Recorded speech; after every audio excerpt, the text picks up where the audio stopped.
अस्सलाम वालेकुम। आज की वीडियो में हम बात करेंगे इलास्टिसिटी की वर्क एग्जांपल के हवाले से। और इलास्टिसिटी, जैसा कि मैंने आपको पिछली वीडियोस के अंदर जो मैंने एक वीडियो बनाई थी इलास्टिसिटी के हवाले से, जिसमें मैंने उसकी टाइप्स और उसके फार्मूले ये सब बताए थे, तो उसकी एक्सटेंशन है ये वीडियो। और इसमें हम बात करेंगे इलास्टिसिटी के कुछ और कॉन्सेप्ट्स और उसके साथ साथ उसकी वर्क एग्जाम्पल के बारे में। सबसे पहले लीनियर कर्व की डिस्कशन होगी इलास्टिसिटी के बारे में, जैसे कि आपको नजर आ रहा है। अच्छा देखिए, लीनियर कर्व चाहे कोई सा भी हो, डिमांड हो या सप्लाई हो या कोई सा भी हो, असल जो हम लोग समझते हैं वो ये कि कहते हैं कि लीनियर कर्व जब भी होगा तो उसकी इलास्टिसिटी, क्योंकि अगर डिमांड की बात करेंगे सप्लाई तो एक्सटेंड किया जाता है, डिमांड के ऊपर अगर हम फोकस रहें तो डिमांड ये इस शेप का, जिस तरह आपको सामने नजर आ रहा है, इस शेप का जो भी कर्व होगा उसके मिड पॉइंट से ऊपर वाला जो उसका हिस्सा होगा, जो पोर्शन होगा, वो उसका सारा इलास्टिसिटी वहां पर उस पोर्शन के अंदर उसकी इलास्टिसिटी ग्रेटर देन 1 होगी। और उस पॉइंट से, उस मिड पॉइंट से नीचे का जो पोर्शन होगा वहाँ पे इलास्टिसिटी लेस देन 1 होगी और मिड पॉइंट के ऊपर उसकी इलास्टिसिटी 1 होगी। अब मैं ये आपको यहाँ पे दिखाता हूँ ताकि आपको समझ आए कि मैं क्या कह रहा हूँ।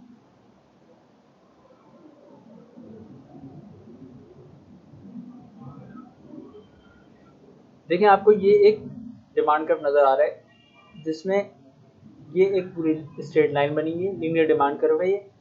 और अगर मैं इसका मिड पॉइंट आपसे कहूँ तो इसका मिड पॉइंट क्या हुआ, यहाँ से लेके यहाँ तक की एक ग्राफ है और इसका मिड पॉइंट एक्चुअली ये है। किस तरीके से कि देखें, 8 से लेके 4 तक, और यहाँ आपका 8 से लेके 16 तक ये मिड पॉइंट है। ठीक है, मिड पॉइंट के एक पोर्शन ये है जो कि आपको यहाँ पे नजर आ रहा है, और एक पोर्शन आपका ये है। इस पोर्शन में क्योंकि ये मिड पॉइंट से ऊपर का पोर्शन है, यहाँ पर इलास्टिसिटी ग्रेटर देन 1 होगी, यानी क्या होगा, इलास्टिक डिमांड। ठीक है, और ये वाला जो पॉइंट होगा यहाँ पर, मतलब मिड पॉइंट से जो नीचे वाला पोर्शन होगा, इस पोर्शन में इलास्टिसिटी लेस देन 1 होगी, यानी इन इलास्टिक डिमांड होगी। ठीक है, और मिड पॉइंट, ये जो मिड पॉइंट है यहाँ पर इलास्टिसिटी बराबर होगी आपके 1 के, जो कि क्या कहलाती है, यूनिट इलास्टिक। अच्छा, जो एक्सट्रीम पॉइंट है आपका ये वाला, यहाँ इलास्टिसिटी परफेक्टली इलास्टिक डिमांड कहलाएगी, यानी इनफाइनाइट होगी यहाँ पे elasticity, perfectly elastic demand. Price elastic demand नहीं है, परफेक्टली इलास्टिक डिमांड। और इस पॉइंट पे जो ये एक्सट्रीम पॉइंट है, यहाँ पे परफेक्टली इन इलास्टिक होगी, यानी equals to 0, perfectly inelastic demand. ठीक है, तो ये मैंने आपको बताया कि इस किसी भी लीनियर कर्व के ऊपर अगर इलास्टिसिटी आपको देखनी है तो ये एक रूल है। और ये एक कहते हैं, आप क्या कहते हैं कि थ्योरेटिकल कहें या इसको न्यूमेरिकली भी आप प्रूव करना चाहें तो आप प्रूव कर सकते हैं, और ये आपको यहाँ पे नजर आएगा। ठीक है, तो अगर तो हमें अब, अगर मैं इसको न्यूमेरिकली करना चाहूँ तो देखें, हमारे पास दो किस्म की चीज़ें होती हैं, दो किस्म के फार्मूले होते हैं। एक होता है मिड पॉइंट और एक होता है साथ ही पॉइंट। दो फार्मूले होते हैं। अब पॉइंट इलास्टिसिटी आपको क्या बताती है कि अगर आप एक पॉइंट से किसी भी दूसरे पॉइंट के ऊपर मूव कर रहे हैं तो वो आपको पिछले पॉइंट की, ये भी मैं आपको क्लियर करूँ ताकि आपको याद रहे, अगर आप ए से बी पे मूव कर रहे हों और आप इलास्टिसिटी निकालें, जो कि फार्मूला है, जो कि दोनों का फार्मूला एक ही होता है, इसमें क्या होता है कि जो हम प्राइस और क्वांटिटी लेते हैं आखिर में, वो हम एवरेज लेते हैं, यानी दो पॉइंट्स के दरमियान की क्वांटिटी लेते हैं, तो और प्राइस लेते हैं। और इसके अंदर हम कौन से प्राइस और क्वांटिटी लेते हैं, हम इनिशियल पॉइंट की क्वांटिटी और प्राइस लेते हैं, जहाँ से इलास्टिसिटी हमने मेजर करना स्टार्ट करी है, जहाँ से हमने कहा कि इस पॉइंट से वो अगले पॉइंट में मूव कर रहे हैं, यानी पॉइंट इलास्टिसिटी निकालते हुए हम ए पॉइंट की प्राइस और क्वांटिटी लेंगे इस फार्मूले में। जब ये फार्मूला देखा जाता है, जो कि आपको सबको पता होगा, इस फार्मूले में जो ये पोर्शन है, इस पोर्शन में ये पी और क्यू पॉइंट वाले फार्मूले के हिसाब से ए पॉइंट का पी और क्यू लिया जाएगा, जबकि मिड पॉइंट में ए से बी तक की अगर हम काउंट कर रहे हैं तो इन दोनों के जो मिडिल की जो जगह होगी, यानी ए और बी के दरमियान की कोई क्वांटिटी एवरेज करके कैसे कि ए प्लस बी डिवाइड बाई 2, इस तरीके से एवरेज निकालेंगे, चाहे प्राइस का हो या क्वांटिटी का हो। ठीक है, तो ये दो तरीके हमारे पास होते हैं। ये मैंने वापस से आपको ओवरव्यू दे दिया। अच्छा, लेकिन अब हमें क्या प्रूव करना है कि इलास्टिसिटीज़ के बारे में। तो देखिए, अगर आप पॉइंट इलास्टिसिटी निकालेंगे इस पॉइंट की, क्योंकि आपको ये देखना है कि ये इनफाइनाइट है और ये ज़ीरो है या नहीं है, तो आपको क्या करना पड़ेगा कि आप लेट सपोज मैं इसको अगर कहता हूँ, मैं ज़रा ये लाइंस बिठा दूँ ताकि मैं आपको इधर लिख सकूँ। जैसे लेट सपोज ये ए है, ये बी है, ये सी है, ये डी है और ये ई पॉइंट है। तो अगर मुझे ये चीज़ चेक करनी है कि ये इलास्टिसिटी के अंदर देखा जाए तो अगर ये आपका इनफाइनाइट है या नहीं है, तो क्या करना पड़ेगा, ए से मैं लेट सपोज जब बी पे मूव करूँगा तो जो मेरी आपके पास इलास्टिसिटी आएगी वो आपके पास इनफाइनाइट आएगी, और अगर मैं ई से डी पर मूव करूँगा तो जो मेरी इलास्टिसिटी आएगी वो ज़ीरो आएगी। ठीक है, तो यानी ये आपको मैं बताना चाहता हूँ, जो मकसद है वो ये है कि जब भी आप पॉइंट इलास्टिसिटी निकालते हैं तो जो इलास्टिसिटी आपके पास आंसर में आती है पॉइंट के हवाले से, वो उस पॉइंट की होती है जो आप इनिशियल पॉइंट आपने रखा होता है। क्यों? क्योंकि आप यहाँ पे इनिशियल के प्राइस लेते हैं। ठीक है, तो चलें मैं आपको बारी बारी एक एक करके जो है वो इनके न्यूमेरिकली भी आपको सॉल्व करके दिखाता हूँ ताकि आपको क्लियर हो सके। तो सबसे पहले ऐसे कि अगर मैं ए से बी के ऊपर जा रहा हूँ और मैं यूज़ कर रहा हूँ पॉइंट फार्मूला, और ये मैं कर क्यों रहा हूँ, क्योंकि मुझे ये चीज़ प्रूव करनी है कि यहाँ पे ये इनफाइनाइट है कि नहीं है। कैसे करेंगे, change in Q over change in P into P और क्यू। ए से बी पे जा रहा हूँ, ए के ऊपर क्वांटिटी, अब देखें क्वांटिटी, चेंज इन क्वांटिटी और चेंज इन प्राइस क्या होता है फॉर्मूला इसका, Q2 माइनस Q1 ये चेंज कहलाता है, और P2 माइनस P1 ये प्राइस का भी चेंज कहलाता है, और मल्टीप्लाई कर लिया मैंने इसको P इंटू क्यू से, यही फॉर्मूले, बस इसको मैंने खोल लिया। अच्छा, Q2 क्या होता है, Q2 होता है फाइनल पॉइंट, और इनिशियल पॉइंट Q1 मैंने यहाँ पे सपोज करा है। अच्छा, और हमारे केस के अंदर फाइनल पॉइंट कौन सा है, जहाँ हम पहुँच रहे हैं, और इनिशियल कौन सा होता है, जहाँ से हम स्टार्ट कर रहे हैं। इनिशियल यहाँ पे क्या है, ए पॉइंट, तो ए पॉइंट की क्वांटिटी और प्राइस इनिशियल क्वांटिटी और इनिशियल प्राइस कहलाएगी, यानी Q1 और P1 कहलाएंगे, जबकि बी पॉइंट की जो क्वांटिटी और प्राइस है वो Q2 और P2 कहलाएंगे, यानी फाइनल पॉइंट की क्वांटिटी और प्राइसेस। ठीक है, तो Q2 क्या है, यानी फाइनल पॉइंट की क्वांटिटी क्या है, 4, मैं इसको यहाँ पे रखता हूँ 4, माइनस इनिशियल पॉइंट की क्वांटिटी क्या है, 8, इसके साथ साथ बी के ऊपर इनिशियल पॉइंट जो है वो ये है, और इनिशियल पॉइंट का प्राइस क्या है, 8, और फाइनल पॉइंट का 6, तो फाइनल पॉइंट का क्या है 6, और आपका जो आपका सबसे जो लास्ट पॉइंट है, सॉरी आपका, आप कहते हैं कि जो आपका फाइनल इनिशियल पॉइंट है वो है 8। अच्छा, यहाँ मैंने एक ये मिस्टेक कर दी है कि देखें कि फाइनल पॉइंट जो है वो क्वांटिटी का वो तो 4 है यहाँ पे, और लेकिन इनिशियल जो है वो यहाँ पे 8 की प्राइस के ऊपर 0 क्वांटिटी हम डिमांड कर रहे हैं, तो यहाँ ये 8 नहीं होगा, ये यहाँ पे 0 होगा। ठीक है, और मल्टीप्लाई किससे करेंगे आप, प्राइस और क्वांटिटी कौन कौन से होने चाहिए यहाँ पे, इनिशियल क्वांटिटी और इनिशियल प्राइस और इनिशियल क्वांटिटी। इनिशियल प्राइस क्या है 8, और इनिशियल क्वांटिटी क्या है 0। ठीक है, अब आप इसको आप सॉल्व कर सकते हैं यहाँ पे। अब इसको आप सॉल्व करेंगे तो क्या होगा, ये बनेगा 4, ये बनेगा -2, ये बनेगा 8 और ये 0। 2 1 जा 2, 2 2 जा 4, और ये कितना आ गया 2 8 जा 16, बट नीचे क्या आ रहा है डिवाइड में 0, और जब भी आप किसी भी नंबर को डिवाइड करते हैं 0 से तो वो बन जाता है इन्फिनिटी। तो इस तरीके से आपने देखा है, कहते हैं कि ये प्रूव हुआ कि ये इन्फिनिटी यहाँ पर इस पॉइंट के ऊपर होगी, चाहे अगर आप पॉइंट इलास्टिसिटी निकालेंगे। क्यों? क्योंकि हम मिड पॉइंट यहाँ पे निकाल नहीं सकते, क्योंकि इससे ऊपर कोई पॉइंट नहीं है।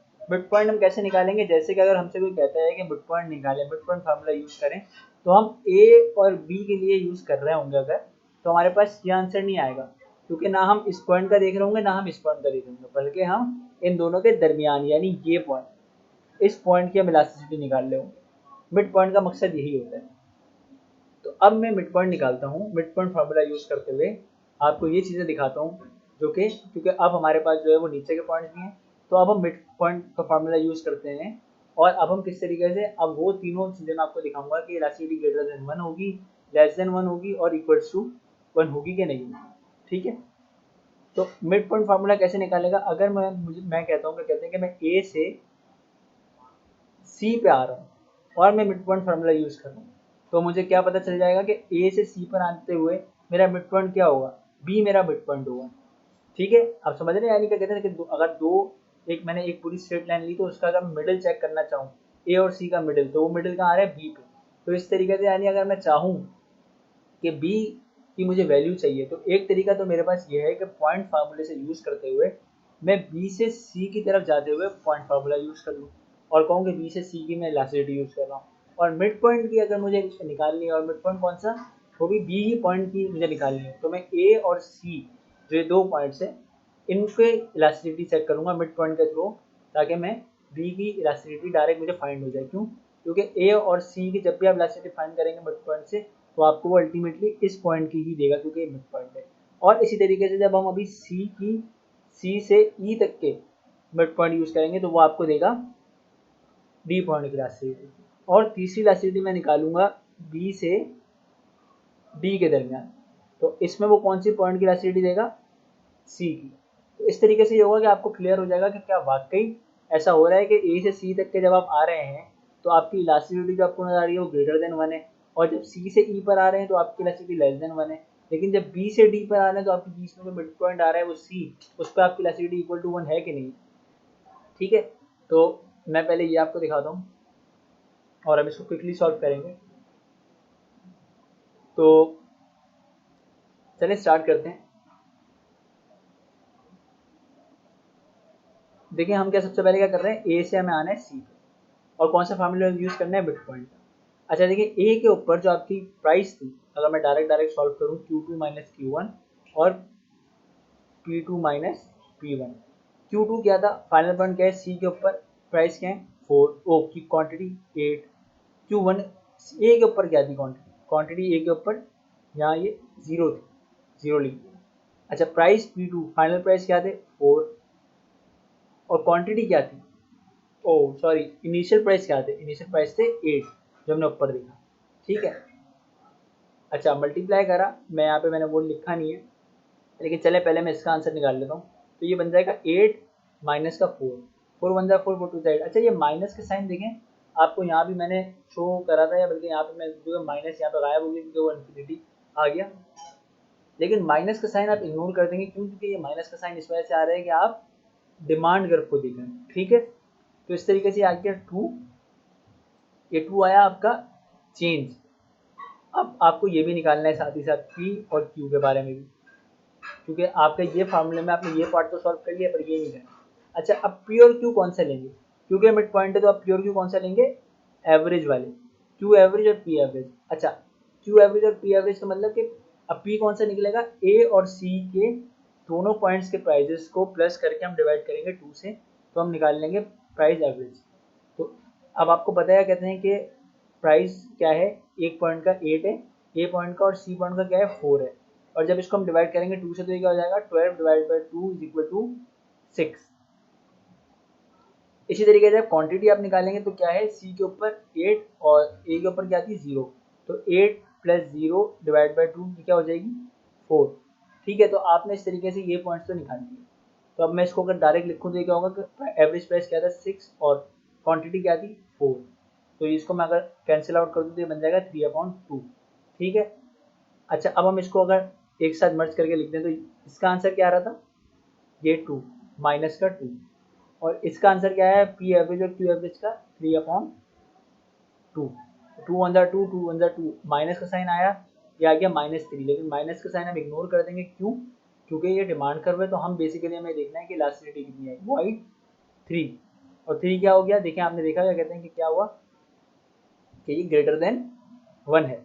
अच्छा इसी तरीके से अब आप निकाल लें बी से डी तक की, ताकि मैं आपको ये दिखा दूं कि इसके मिड पॉइंट, क्योंकि हमने ये कहा है क्या कहते हैं कि मिड पॉइंट की जो इलास्टिसिटी होगी पूरे ग्राफ के मिड पॉइंट की, वो इक्वल टू 1 होगी। और यहाँ पे हमें पता है कि हमने ये देख लिया था अपने ग्राफ के सामने ही, ग्राफ को देखते हुए हमें पता चल गया था कि मिड पॉइंट हमारा सी ही है।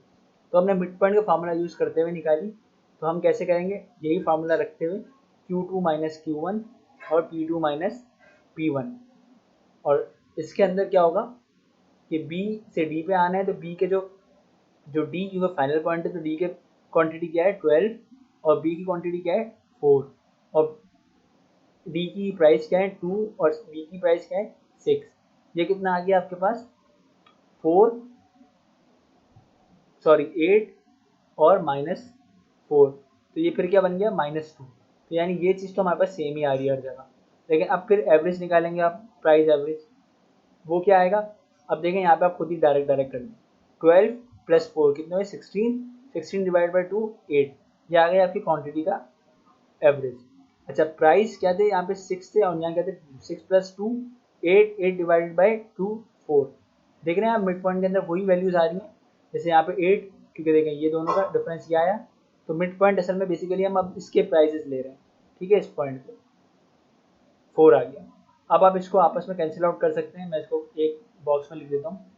क्या आया -2 इंटू 4 ऑन 8, तो 4 1 ज़ा 4, 4 2 ज़ा 8, 2 1 ज़ा 2, 2 1 ज़ा 2, क्या आया आंसर माइनस का 1, और 1 आप इग्नोर कर, माइनस आप इग्नोर कर देंगे तो क्या आंसर आ रहा है आपका 1, और 1 क्या है इक्वल्स टू, ये क्या कहलाएगा यूनिट इलास्टिक। तो जैसे जो हमने बात करी थी कि इलास्टिक होगा सी पॉइंट के ऊपर, और वो आपने देखा है, कहते हैं कि आपने मिड पॉइंट फार्मूले से अपने बी से डी तक के गए तो आपको बेसिकली क्या आंसर आया 1।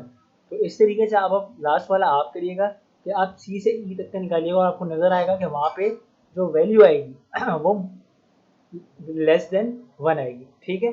तो ये मैंने जो एक एक चीज़ समझाई है, इसमें कहते काफ़ी डिटेल इसलिए होगी क्योंकि मुझे इसको सॉल्व करना पड़ गया। तो आप इसको देखें, और इसी तरीके से फिर हम आगे भी मैं मज़ीद दूसरी वीडियो बनाऊंगा तो उसमें मैं बाकी चीज़ों को डिस्कस करूंगा जो कि अभी रह गई हैं।